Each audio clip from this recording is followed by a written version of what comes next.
Hello viewers, welcome to Home Making with Vaishu.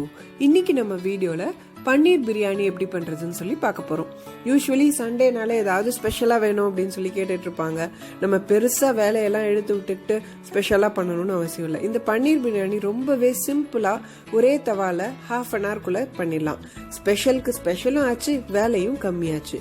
இந்த எம்மியான பன்னீர் பிரியாணி, அதாவது அந்த பன்னீர் வந்து அந்த பிரியாணி மசாலாவோட நல்லா ஊறிட்டு நல்லா சூடா அது அப்படியே ஒரு பச்சடியோட தொட்டு சாப்பிட்டுட்டு நம்ம சண்டே ஒரு தூக்கம் போட்டு எழுந்திரிச்சோன்னு வைங்க, நெக்ஸ்ட் வீக்குக்கு நல்லா ரெஃப்ரெஷிங்கா ஜம்முன்னு ரெடி ஆயிடும். அவ்வளோ ஈஸியான பன்னீர் பிரியாணி எப்படி பண்றதுன்னு சொல்லி பார்க்கலாம் வாங்க. இந்த பன்னீர் பிரியாணி பண்றதுக்கு தேவையான பொருட்கள் பார்த்துடலாம். இதுக்கு 2 வெங்காயம், 2 தக்காளி, 1/2 கப் அளவுக்கு பச்சை பட்டாணி, இது நீங்க வேணும்னா போட்டுக்கலாம், இல்லைன்னா அவாய்ட் பண்ணிக்கலாம். 1 கப் அளவுக்கு பன்னீர் கியூப் பண்ணி வச்சிருக்கேன். அப்புறம் 3 பச்சை மிளகாய், 1 கப் அளவுக்கு கொத்தமல்லி, நல்லா நிறைய போட்டாதான் நல்லா ஃபிளேவர்ஃபுல்லா இருக்கும். அடுத்து ஜீரகம் இல்லைன்னா சோம்பு 1 டீஸ்பூன் எடுத்துக்கோங்க. எனக்கு வந்து சோம்பு போட்டு ரொம்ப மசாலா ஆயிடும், ஸோ அதனால நான் ஜீரகம் தாளிச்சுக்கிறேன். அப்புறம் உப்பு தேவைக்கேற்ப, மஞ்சள் பொடி 1 டீஸ்பூன், காரப்பொடி 1 டீஸ்பூன், தயிர் 2 டேபிள் ஸ்பூன், அப்புறம் புதினா லீவ்ஸ் வந்து ட்ரைடு லீவ்ஸ் நான் 2 டேபிள் ஸ்பூன் எடுத்து வச்சிருக்கேன். உங்களுக்கு ஃப்ரெஷ் புதினா கிடைச்சதுன்னா ஒரு கைப்பிடி அளவு போட்டுக்கலாம். அப்புறம் வெண்ணெய் 4 டேபிள் ஸ்பூன், அப்புறம் பட்டை, பிரிஞ்சி இலை, அப்புறம் ஒரு ஏலக்காய் 3, லவங்கம் 3, இதெல்லாம் வந்து தாளிக்கிறதுக்கு.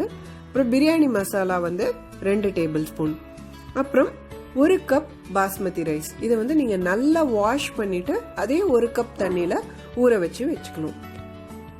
ஃபர்ஸ்ட் நம்ம ஒரு தவா எடுத்துக்கலாம். நான் ஸ்டெயின்லெஸ் ஸ்டீல் தவா எடுத்திருக்கேன், நீங்க நான்ஸ்டிக் வேணாலும் எடுத்துக்கலாம். இதுல 2 டேபிள் ஸ்பூன் அளவுக்கு வெண்ணெய் சேர்த்துக்கலாம். இது கூடவே கொஞ்சமா எண்ணெயும் சேர்த்துக்கலாம். ஏன்னா நம்ம ஃபர்ஸ்ட் வெங்காயத்தை போட்டு நல்லா வதக்க போறோம், நிறைய நேரம் குக் பண்ண போறோம். ஸோ அந்த வெண்ணெய் தீஞ்சிடாம இருக்கிறதுக்காக நம்ம இந்த எண்ணெய் விட்டு அதை ப்ரொடெக்ட் பண்றோம். ஸோ இப்போ இந்த வெண்ணெய் உருகினதுக்கு அப்புறமா இதுல நம்ம எல்லா வெங்காயத்தையும் சேர்த்துடலாம். இந்த வெங்காயம்லாம் நல்லா சேர்ந்து வதக்கணும். நம்ம இது நல்லா கேரமலைஸ் ஆகிற அளவுக்கு, நல்லா மொறுன்னு நல்லா குன்னி வர அளவுக்கு நம்ம இதை வதக்க போறோம். இதோடய கொஞ்சமா உப்பு சேர்த்துக்கலாம். ஸோ வெங்காயத்தோட உப்பு சேர்க்கும் போது கொஞ்சம் சீக்கிரமா குக் ஆகி நமக்கு ப்ராசஸ் கொஞ்சம் ஈஸி ஆகும். இப்ப பாத்தீங்கன்னா வெங்காயம் நல்லா குக் ஆயிருக்கு, கொஞ்சம் கொஞ்சமா ப்ரௌன் ஆக ஆரம்பிச்சிருக்கு. ஸோ இப்போ இந்த மாதிரி நல்லா ஃபுல்லா ப்ரௌன் ஆகி நல்லா மொறுன்னு ஆனதுக்கு அப்புறமா நம்ம இந்த வெங்காயத்துல ஒரு 3/4 பங்கு அளவுக்கு தனியா எடுத்து வச்சிடலாம். இது நம்ம கடைசியா சேர்க்க போறோம். ஸோ இப்போ இந்த 1/4 பங்கு வெங்காயத்தோட இன்னும் கொஞ்சம் வெண்ணெய், அப்புறம் பட்டை, லவங்கம், மிளகாய், ஏலக்காய், இந்த எல்லா தாளிக்கிற இன்கிரீடியன்ஸ், ஜீரகம், இது எல்லாத்தையும் நான் இதோட சேர்த்துக்கிறேன். நான் ரெக்கார்ட் பண்ணிட்டேன்னு நினைச்சு நான் அந்த சேர்க்கறத வீடியோ எடுக்க மறந்துட்டேங்க. ஸோ அதனால நான் சேர்த்ததை உங்களுக்கு காமிச்சிருக்கேன். ஸோ இப்போ இதோடயே நம்ம கட் பண்ணி வச்ச பன்னீர் சேர்த்துக்கலாம். பன்னீர் சேர்த்துட்டு நல்லா கலந்து விட்டுக்கோங்க. கொஞ்சம் வெடிக்கும், ஸோ பார்த்து கேர்ஃபுல்லா பண்ணுங்க. ஸோ இப்போ இதோட கொஞ்சம் உப்பு சேர்த்துக்கலாம், ஸோ தட் இந்த பன்னீர் வந்து ஃபிளேவர் வந்து நல்லா உள்ள இறங்கிக்கும். யூஸ்வலி இந்த பன்னீர், உருளைக்கிழங்குலாம் ஃபுட்ல இருக்கிற உப்பு உறிஞ்சிக்கும். ஸோ அதனால நம்ம அதுக்கு குக் ஆகும் போதே உப்பு போட்டுட்டோம்னா கொஞ்சம் நமக்கு ஈவனா இருக்கும் உப்பு. ஸோ இப்போ இந்த பன்னீர் நல்லா ஃப்ரை ஆனதுக்கு அப்புறமா இதை நம்ம தனியா எடுத்து வச்சிடலாம். பன்னீர் ரொம்பலாம் ஃப்ரை பண்ண வேண்டாம், ஜஸ்ட் மேலோட்டமா அது குக் ஆனதுக்கு அப்புறமா நம்ம இதை எடுத்து வச்சிடலாம்.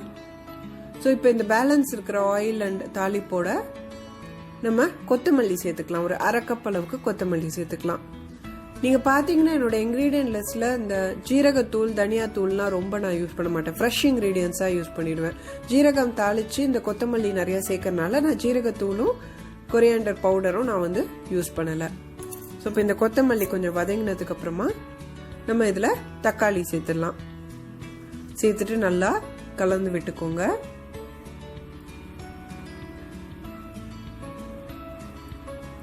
இந்த தக்காளி நல்லா சாஃப்ட் ஆனதுக்கு அப்புறமா நம்ம இதோட உப்பு, மஞ்சப்பொடி, காரப்பொடி, அப்புறம் பிரியாணி மசாலா இது எல்லாத்தையும் சேர்த்து நல்லா வதக்கிக்கலாம். இது நல்லா குக் ஆகணும். நீங்கள் அடுப்பு சிம்மில் வச்சுக்கோங்க. ஏன்னா இந்த பவுடர்ஸ் எல்லாம் போட்டோடனே அது வந்து டக்குன்னு தீய ஆரம்பிச்சிடும். ஸோ அந்த பவுடர் குக் ஆகிற அளவுக்கு நமக்கு டைம் கொடுக்கணும் இல்லையா? ஸோ அதனால் நீங்கள் இந்த பவுடர் சேர்க்குறப்ப சிம்மில் வச்சுக்கோங்க. இந்த பவுடர்ஸ் எல்லாம் இந்த தக்காளியோட நல்லா சேர்ந்து குழஞ்சு கொதிச்சு வருது. இப்போ இந்த ஸ்டேஜில் நம்ம இந்த 2 டேபிள் ஸ்பூன் தயிர் சேர்த்துக்கலாம். தயிர் சேர்க்கும் போது எப்போவுமே ஹையில் இருக்கக்கூடாது, டக்குன்னு கர்டல் ஆகிடும். ஸோ அதனால் நீங்கள் சிம்லேயே வச்சுக்கோங்க. இதை சேர்த்துட்டு நல்லா மிக்ஸ் பண்ணி விட்டுறலாம். இப்போ இந்த ஸ்டேஜ்லேயே நம்ம இந்த பட்டாணி சேர்த்துக்கலாம். இது வந்து பச்சை பட்டாணி. ஸோ அதனால் ஈஸியாக குக் ஆகிடும் அந்த பட்டாணி. இது நீங்கள் இதுவே வேறு பட்டாணினா நீங்கள் வந்து ஊற வச்சு தனியாக குக்கரில் குக் பண்ணி அதுக்கப்புறம் தான் சேர்க்க முடியும். ஸோ இப்போ இந்த பட்டாணி சேர்த்துட்டு இதுக்கப்புறமா நம்ம வதக்கி வச்சுருந்தா பன்னீரையும் சேர்த்துக்கலாம். சேர்த்துட்டு நல்லா மிக்ஸ் பண்ணிடலாம். இப்போ இந்த ஸ்டேஜில் பன்னீர் சேர்க்கறனால இந்த உப்பு காரம் எல்லாம் ஏறி இந்த மசாலாஸோட சேர்ந்து இந்த பன்னீரும் உள்ளுக்குள்ள ரொம்ப ஃப்ளேவர்ஃபுல்லாக இருக்கும்.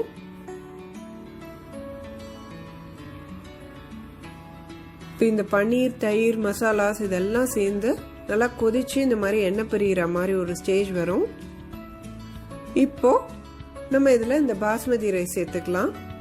அது 1 கப் பாஸ்மதி ரைஸ் நல்லா வாஷ் பண்ணது, அதோடைய 1 கப் தண்ணியும் சேர்த்து நம்ம இதில் விடுறோம். பாஸ்மதி ரைஸ் நல்லா ஒத்தையாக வரணும்னா நம்ம நல்லா வாஷ் பண்ணணும். அதாவது தண்ணி நல்லா கிளியர் ஆகிற அளவுக்கு நம்ம மல்டிபிள் டைம்ஸ் வாஷ் பண்ணணும். அப்போ தான் அதில் இருக்கிற அந்த ஸ்டார்ச் எல்லாம் போய் அது நல்லா ஒத்தையாக வரும் ரைஸ். ஸோ இப்போ வந்து இது எல்லாத்தையும் நல்லா மிக்ஸ் பண்ணி விட்டுடலாம். இப்போ நம்ம ரைஸ் நல்லா கொதிச்சிட்ருக்கு. இப்போ நான் வந்து இதில் இந்த புதினா லீவ்ஸ் இருக்கு இல்லையா, ட்ரைட் லீவ்ஸ், இதை நான் வந்து மேலே அப்படியே தூவி விடுறேன். தூவிட்டு இதை க்ளோஸ் பண்ணிட்டு ஒரு 5 மினிட்ஸ் குக் பண்ண போகிறோம். இப்போ நீங்கள் இந்த மாதிரி இதை 2 ஸ்டெப் ப்ராசஸாகவும் பண்ணலாம். இல்லை இப்போவே நீங்கள் இந்த வெங்காயம், கொத்தமல்லி எல்லாத்தையும் சேர்த்துட்டு ஒன்றாவே மூடி கூட வைக்கலாம். ஸோ இது இந்த மாதிரி பண்ணுறப்ப கொஞ்சம் வாசனை ரொம்ப நல்லா இருக்கும். ஸோ அதனால் நான் இதை வந்து ஒரு 2 ஸ்டெப் ப்ராசஸாக பண்ணுவேன். இப்போ ஒரு 5 மினிட்ஸ் இது நல்லா குக் ஆகிடுச்சு. இப்போ இதை நான் திறந்து பார்க்குறேன். ஸோ பார்த்தா half ஆஃப் தி வாட்டர் வந்து அப்சர்வ் ஆயிருக்கு. இது ரொம்ப மணமாக இருக்குது. இப்போ இதோடையே நான் வந்து நம்ம ஃப்ரை பண்ணி வச்சுருந்த வெங்காயம், அப்புறம் இந்த பேலன்ஸ் இருக்கிற கொத்தமல்லி இது எல்லாத்தையும் நல்லா தூவி விட்டுறேன். தூவிட்டு இதை மூடி வச்சு இன்னொரு 5 ஃபுல் மினிட்ஸ் நம்ம இதை குக் பண்ண போகிறோம்.